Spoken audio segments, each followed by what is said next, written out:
Unexpected change has a way of exposing what we really believe about leadership. When the job shifts, or when health fails, or when life forces a transition, theory becomes reality. In today's episode, I'm joined by Chip Scholz, author of Small Decisions, Big Shifts. Chip was a successful executive coach moving fast until a stroke forced him to stop and rethink how he was living and leading. In this episode, I talk with Chip about leading through unexpected change, whether that's a career pivot, a personal health crisis, or a major leadership transition. In our conversation, Chip shares his 5 C's framework: context, clarity, conditioning, choice, and character, and how it became deeply personal after a life-altering stroke.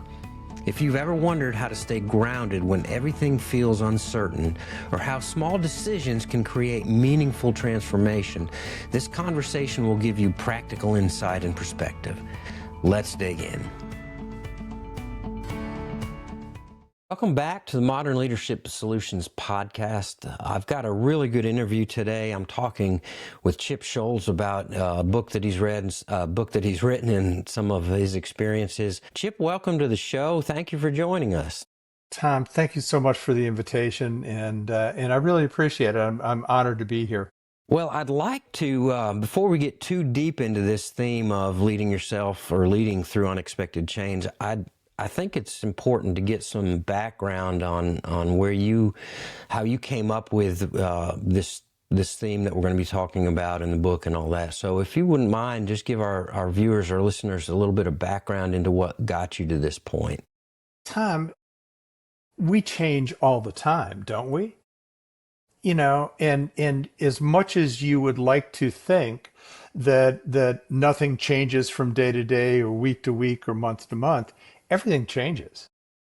You know, everything in the world changes. And yes, if you stay in your little microcosm and don't really get outside of your bubble that much, it probably doesn't change that much. But, you know, I'm getting older. I'm sure you're not, but, you know, I'm getting older and that brings about a lot of changes. When I think back on my life and my career, everything changes. One of the interesting things, so I was sitting on an airplane one time and I was talking to somebody and they brought lunch. We were sitting in first class and he started to eat the lunch and he said, well, this isn't what it used to be. And I thought to myself, nothing really is. Yeah. Nothing is what it used to be. And we have this stylized romanticism about the things that used to be, and nothing is. My high school is a Mariano's supermarket. You know, they knocked down the supermarket or knocked down the high school and put up a supermarket.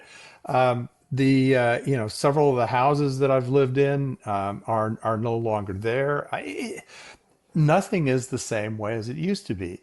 And is it better or worse? Well, you know, that's all judgment. And you know, through the gauze of history, that's what it looks like. So the thought of change and the concept of change is something that really runs deep with me.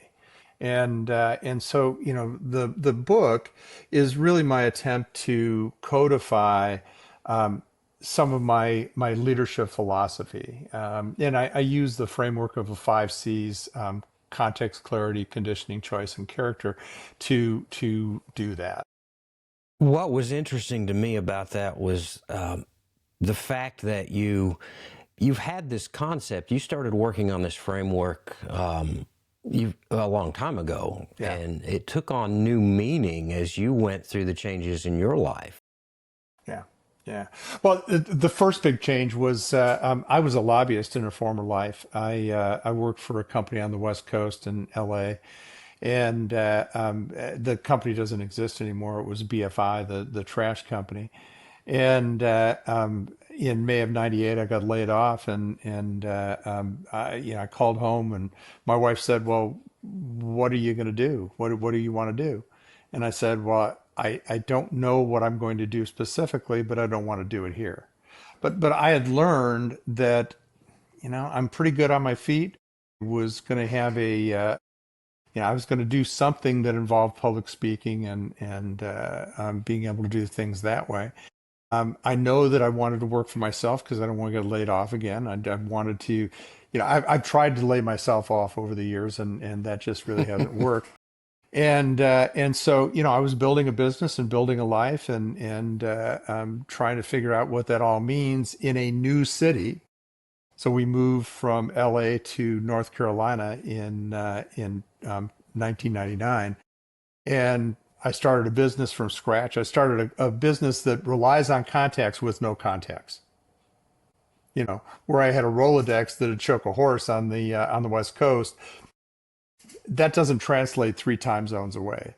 So that was a big shift. And then as I started to read and do more of an understanding of what leadership really is, and I started to put together my own framework. So I think what you were referring to is I had a stroke in 2012, and it was, the doctor said it was a mild one. I can assure you that the impacts were not really mild. And I was working my butt off. I was working 100 hours a week. I was I think the year before the stroke, I spent 200 nights in a hotel room. I never failed to get executive platinum on U.S. Air. At the time, it was U.S. Air. It's American now, but I was running, gunning. I wasn't paying attention to my weight. I wasn't paying attention to my health. My diabetes was out of control. All that kind of stuff. And God gives you a love tap and says, "Hey, remember me? You got to slow down." And so when I got back, I slept for the first 2 weeks after the stroke, and uh, I weighed about 100 pounds more than I do now.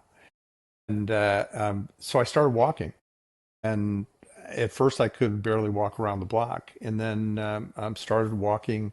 And in fact, the first 2 years after the stroke, I walked 3,500 miles. Thank God there's an Wow. app for that, right? Yeah, so the app tracks that. Um, it was a affirmation or a thing that I call thermal in the book, um, that I'm a person who's healthy. Yeah. And so I had to redefine what that meant. And I had to redefine my business as well because sleep became very important to me. I wanted to make sure that I was getting 8 hours a night rather than 5 hours a night. And I was making sure that I was eating correctly and doing all the things that I needed to do. And, most of my clients stuck with me through the stroke. It was about probably 2 months later that I started going back to work and doing that stuff. But that's quite a shift when God gives you that love tap. Yeah, and that's the whole part of this story. I think that's fascinating to me. It's not just the stroke; it's the other also unexpected changes that you encountered. Um, I had my own version of that a couple years ago when I decided to leave corporate life, and the thing that I found was that it put a different perspective on your leadership theories and how you were leading yourself and all that. And this idea that it really starts with yourself and how you lead yourself. But then you also find out that there's a certain degree of stability in having a leadership framework that you're living by. But what interests me, and maybe you could expound on it a little bit, is how that shifted. You know, in each of these cases, when you had an unexpected change, you go into that with a certain understanding of your leadership frameworks and how you're leading yourself, and that shifts. And that's the part of this thing that I think is so interesting to me, is seeing how it shifts, seeing how these 5 C's that you talk about, how you apply them maybe a little bit differently to your own life. Yeah, yeah. And they started to apply directly to my own life, and that was the big shift. Is that it was concepts before, and I was teaching it and coaching people on it and that kind of thing. But it became really real after the stroke. And when I talk about really real, I set an intention, and there have been several intentions that I set over the years, but they became really personal after that. I mean, one of the things that came out of the stroke is that I just wanted to do everything better. Hmm. I wanted to be a better husband, a better father, a better coach, a better speaker, and so I just wanted to do everything better and be a lot more healthy in what I was doing, and I think that was the biggest shift. And going back again to the title of your book, Small Decisions, Big Shifts, you really emphasize this idea about the small decisions when you're trying to navigate this stuff, about them mattering more than the big plans. And why is that these small decisions mean so much more? It's fascinating, and I think it comes down to human psychology. And so if you look at the psychological background of these grandiose plans, a lot of times the grandiose plans never take root, never happen. But I love this question, and this question comes from psychotherapy as well.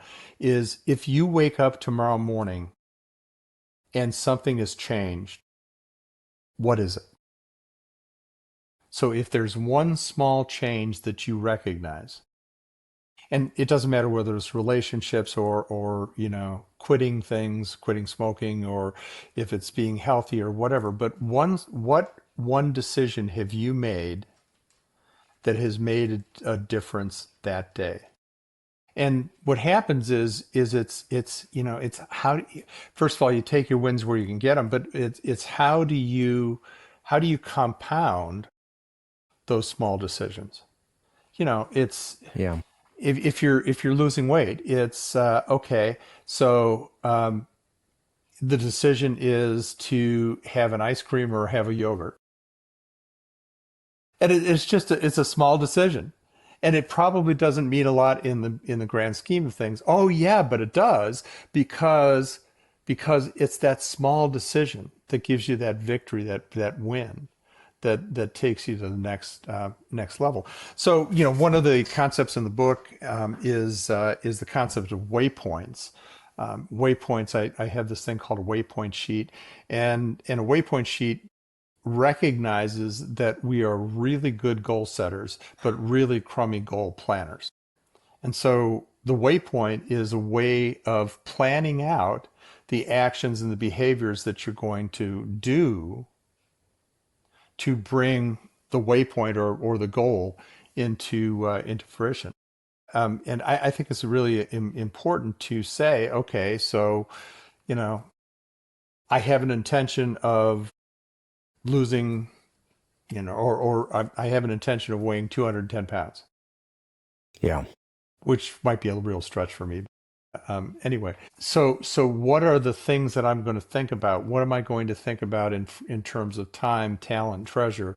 And what am I going to think about in terms of the people that are going to help me? Why is it important to me? And we don't usually think about why it's important to us. And so if we can harness the emotion that something is going to bring, if we can be emotionally connected Hmm. to Yeah. to our waypoint, then we're a lot more likely to be able to take advantage of that and to make the behavioral changes that we need to make. Yeah, I liked that section of the book. It made me realize that I think my definition of what I considered to be goals were actually more like waypoints, because I, I agree with everything you talk about in there. Is the goals in and of themselves, they're nice. I guess they're nice things to have, but when you tie some of these other things to it, about the emotional ties, the motivations, and how you're going to look at it in a series of achievable steps, as opposed to some great big distance that you're going to be having to reach for. Well, let me just insert something here. The reason I never have really liked the concept of goals or SMART goals, specific, measurable, attainable, realistically high, and timely. The reason I haven't liked those kind of things is because they don't find a way to fit into your life. Yeah. And see, that's the really important part is if you go back if you go back through and define your what success looks like for you.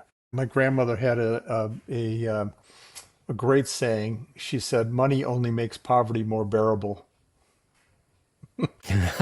Love it. Yeah. She was Yeah. a child of the Yeah. Depression, but here's the point: is that when I ask people what their definition of success is, they usually say a great marriage, a great family, Yeah. financial Yeah. stability. They never say the house or the cars or any of that stuff. They don't say, they might have one or two work related areas of success like respect or that kind of thing, but those are lifelong pursuits. Yeah. And what happens is a lot of times you set a goal that is outside of your definition of lifelong success. And when you set it outside, then the whirlwind of everyday life gets in the way and you never get to it. It doesn't fit into your life. So one of the Yeah. things on Waypoints is time, and I define time not that I'm going to get this done by Tuesday, but I define time as a stop and a start. What am I going to stop doing so I can start doing what I need to do? Am I going to stop watching the guilty pleasure of the day so I can spend another hour at the gym or spend an hour at the gym? And so, I'm looking the way I design this is I'm looking for ways that you can fit goals into your life. Just, I think it's more of a question of attaining that understanding of who you think you are and what you're here for. But your identity becomes stronger in some ways, but it also your identity is challenged. So I'll give you a great example. I have a client who he is, or I had a client. He's retired now, but he ran a ministry for 30 years, and he was so closely identified with the ministry. It was like he wasn't the founder of the ministry, but he was seen to be the founder because everybody. 30 years is a long time in civic life, and to be the public face of that ministry for so many years it's hard, and it's hard to understand identity versus role. Right. So we work a lot on how he's going to make that transition and what he was going to, because if your idea of retirement is going home and helping your wife around the house, that's probably not a really good thing, because she's not going to appreciate it, and you're going to get bored, and if you're constantly trailing her at Walmart. So it's that shift, and maybe it's the second mountain that people climb, or maybe it's the third mountain that is another phase of life. But it's how do you identify? How do you split identity from role? Yeah. So in this, along this idea of helping people work through change, I know that you work with organizations that are going through changes. And what kinds of things are you seeing in these organizations, and what kinds of patterns and whatnot are you seeing in these leaders of these organizations that either do it well or those that don't do it well and have a hard time Yeah, with it? yeah. I think that comes under the heading of hubris, and and I think it comes into the heading of I'm going to live forever. What happens, especially in family businesses, is people just hang on too long. So I've got a book that's coming out in October, and it's called Handoffs, and it talks about this changeover in legacy or that kind of thing. And it's the story of a older founder of a company that won't let go. And then there's a crisis, and he's got a son who's in the business, who's president of the business, but he doesn't let the son lead, and then all of a sudden he's gone, and it's something that I see over and over again. I am absolutely amazed of the relationship between fathers and daughters, fathers and Hmm. sons, and some of the awful things that fathers put on their kids, especially when they won't step aside. Hmm. And we'd all like to believe that we have no cognitive decline as we age. I mean, but I think the evidence is that we do have some cognitive decline, and so a lot of times, our 35 or 40-year-old kid can run the business as well, if not better. But as we age towards older age, we start to get scary. We start to get up to the point where we're risk averse, and we're not able to have the same growth mindset as we might have been when we were 40. And Yeah. so that's the biggest thing I see is just bosses that don't step aside, and that's awfully hard. So, one of the companies I work with and have worked with, it's a great history of the company. The founder of the company, when he turned 60, he actually hired an outside CEO, and he stepped back from the business. He was still very involved in the business, and he's 80 something now, and he's still involved with the business, not on any formal basis, but and they're into the second CEO since he stepped back. But this whole idea of succession and doing succession well, and even if you think back to George Washington, I mean, George Washington set the precedent of 2 terms. He said, I'm not doing it. I want to become a citizen again. I want to step away. It's time for somebody else to lead. I'm not a king. And so, the ability to step away and to say, I'm done. There you go, good and faithful servants. Do it. Yeah.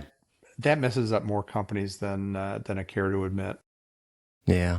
Are there particular either organizations and types of certain types of problems that you really like to work with, that you look forward to or look for particularly, or is it? I know you do a lot more than just manage companies through change. Yeah. Well, the big thing is, so I spend a lot of time of my time coaching, and I'm coaching leaders. I'm coaching owners of companies and people that are leading. Um, the one thing I learned early in coaching is I'm not here to fix people. I don't believe that the people I work with need fixing. I believe that we can all get better leadership, and we all need to change our minds about leadership. But you don't need fixing. Because if you needed fixing and it was that bad, what are you doing in the position? Yeah. Yeah, I agree with that. I think that's exactly right. Um, you know, I could talk about this stuff all day, but in the interest of trying to bring this thing back around, if people are interested in getting in touch with you, what's the best way for them to contact you? Well, I'm sure you're going to put it in the show notes. My website is a good resource, and here's a shameless plug for the website. There's a thing if you click on books and you click on what's Chip Yeah. reading. Yeah. There are about 140 books in there that I've read that I review, and I've got a pretty good selection of some of the crazier books and some of the better books. Yeah. There are some books that I absolutely didn't like, and I say so. But it's interesting. There was this one book that I reviewed, and I read it, and it was the worst piece of pablum I've ever read. It's just To me, it just was horrible. My female clients loved it, absolutely loved it because it spoke to them. So it wasn't speaking to me, it was speaking to them. Yeah. And so, everybody's got their opinion, right? But if you want a good primer on some basic good leadership books, there they are. Yeah, So I was looking website, at that list. oh yeah, were you? Yeah, Yeah, and that's I'll a good bet you've list. read most of them, right? A lot of them, yeah, but I always pick up new ones. That's the thing I like is there's a lot of good stuff out there. Yeah, yeah. But Um, the I was going to say the other thing that I picked up. We were talking about this before we went on the air. Is that I love the tagline at the very beginning at the homepage of that. It says we believe you either lead a transformation or manage a demise. That sums it up so well. yeah, you're either growing or you're dying. Yeah, that's just perfect. Well, I'd like to carry on for the rest of the afternoon, but I know we can't really do that. But is there any final thoughts? If you could leave our listeners with one thought about this, what would it be? Um, you can't lead others until you can lead yourself. And if you are struggling with imposter syndrome, which I know a lot of people are, I've struggled with it, from the time that I got into my business or the time that I was a manager for the first time at 25, and I had no more business being a manager than the house cat. It all comes down to leading yourself. If you can lead yourself, then you earn the street cred to be able to lead others. And so it's taking the time. And whether you read my book or there's a lot of really great books out there about self leadership, about goal setting, about how to manage your time, that kind of stuff. I'm sure you've read David Allen's book, Getting Hmm. Things Done, Yeah. and some others. But take the time to invest in yourself. One of the things I talked about in the book is that about 80% of people have no clue what they want to do. Hmm. Yeah. About 10% know what they want to do but don't do it, and they're extremely frustrated. And 10% know what they do and do it. So Hmm. you've got 10% that make it happen, 10% that let it happen, and 80% who ask what happened. Yeah. That's great. How That's do you great move stuff. yourself into that 10% that make it happen? And that's Yeah. that's leading yourself. Yeah, that's perfect. It's just one of the many great things that's in this book, and I'm actually looking forward to the next book that you've got out now. So um, I look forward to reading it because I think this is going to be on my list of things that people need to read. Do But you mind if I'll give you the title and tell you a little bit about yes, it? please do. Yeah. So the one that's coming out is Every Dog Has Its Day: Reflections on Life, Love, and the Lathe. And so it's a smaller book. I think the Small Decisions was about 54,000 words. This one's 17,000 words, but it's just reflections you know on relevance. How I got into the lathe. I tell a story about the death of my mother-in-law, who died in my easy chair in my wife's arms at 12 days shy of 98. And just some things that are really near and dear, things that I've learned over the years. So it's more of a reflective book than a how-to, but I'm really proud of it, and I'm looking forward to it. And especially, you can see behind me, I do quite a bit of wood turning, and Hmm. that's really important. That saved me in many ways. So Yeah, and you talk about a lot. You talk a lot about that in your books, and so. yeah, yeah. That's a good thing. The nice thing about doing something like this is that I get to have conversations with people like you that can help me grow and help inspire, and I get maybe to help get word out about what you're doing and what you're bringing to the table. So Well, and Tom, I can't tell you how much I appreciate the effort you've taken and the time you've taken to prepare. I love a good prepared host, and you've certainly been that. Yeah, this is the part I love because it just means I get to read your materials and I get to look at all the stuff, and my encouragement to anybody watching and listening is do it for yourself, and then if you need help, there's ways to contact Chip and get some of this for yourself.